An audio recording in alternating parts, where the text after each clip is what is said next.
আলহামদুলিল্লাহ বন্ধুরা, দেখুন আমার ছোট্ট এই মরিচ গাছটিতে কী পরিমাণ মরিচ ধরছে। আলহামদুলিল্লাহ, দেখুন প্রচুর, শুধু মরিচ আর মরিচ, পাতার কোনো খবর নেই, শুধু মরিচ আর মরিচ। খুব সুন্দর মরিচ বন্ধুরা, মরিচে প্রচুর পরিমাণ ঝাল। ইচ্ছা করলে আপনারা টেস্ট করে দেখতে পারেন।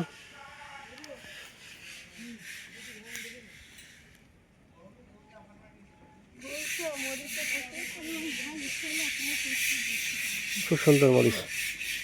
তো আমার কিছু মরিচ গাছে মাকড় লাগছে, দেখুন বন্ধুরা, খুব দুঃখের বিষয়।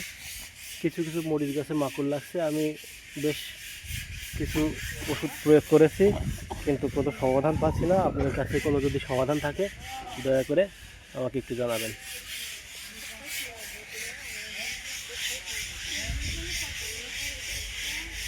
আর বন্ধুরা, এটা আমার পেঁপের বাগান। তো পেঁপের বাগানে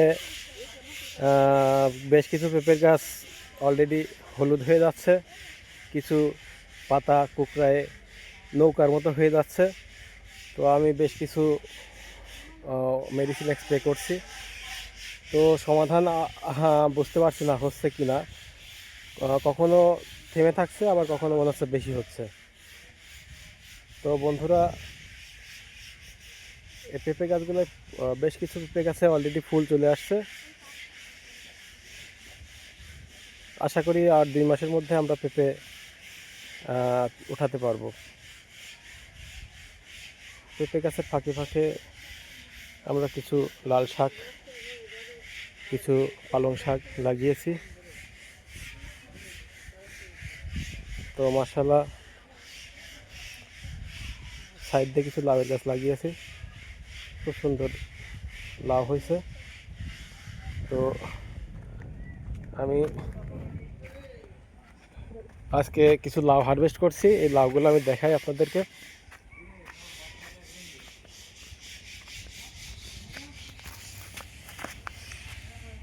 এই যে বন্ধুরা, দেখছেন কি সুন্দর লাউ। এটা গোল লাউ, আর এগুলো বেশ কিছু লম্বা লম্বা লাউ। তো বেশ কিছু লাউয়ে মাছি পোকা আক্রমণ করছে, মাছি পোকা ছিদ্র করছে। তো মাছি পোকার জন্য আমরা ফাঁদ ব্যবহার করছি। ফাঁদের মধ্যে বন্ধুরা প্রচুর পরিমাণ মাছি পোকা বসছে। আমি একটু আপনাদের দেখাইতে চাচ্ছি, একটু লক্ষ্য করুন। এই যে একটা ফাঁদ দেখতে পাচ্ছেন, এই ফাঁদে তেমন কোনো পোকা নাই, মাছি পোকা নাই।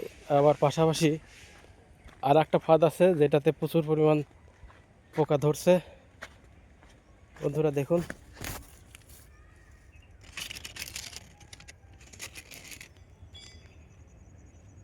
প্রচুর পরিমাণ পোকা, মাছি পোকা। তো বন্ধুরা, আমি এই ফাঁদ আরও কয়েকটা কিনবো এবং আরও বেশ কয়েক জায়গায় দিতে হবে, কারণ ওখানে প্রচুর পরিমাণ পোকা।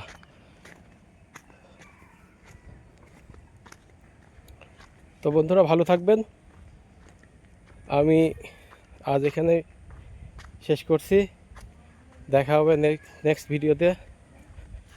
আসসালামু আলাইকুম ওয়া রাহমাতুল্লাহ।